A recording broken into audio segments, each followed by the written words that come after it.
Aktres na si Angel Locsin, binulabog ang Senado at binweltahan si Ruben Padilla, kaugnay ng mga issue ng red tagging.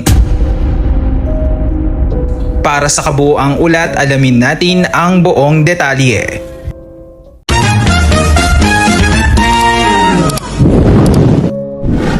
Nagising ang buong social media sa tila bombang sumabog matapos basagin ng tinaguriang real-life Darna na si Angel Locsin ang kanyang mahabang pananahimik upang direktang komprontahin si Senator Robin Padilla.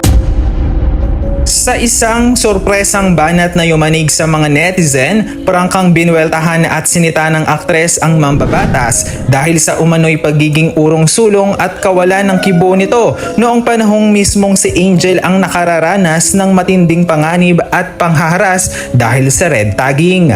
Ang matapang at hindi inasahang pagbabalik boses ng aktres ay nag-iwan ng malaking mantsa sa imahe ng senador bilang isang kilalang tagapagtanggol ng mga naaapi. Gising na, hindi pa huli ang lahat. Ito ang viral at mapanghamong linyang binitawan ni Angel na mabilis na naging mitya ng matinding debate online at nagpabaha ng reaksyon mula sa publiko.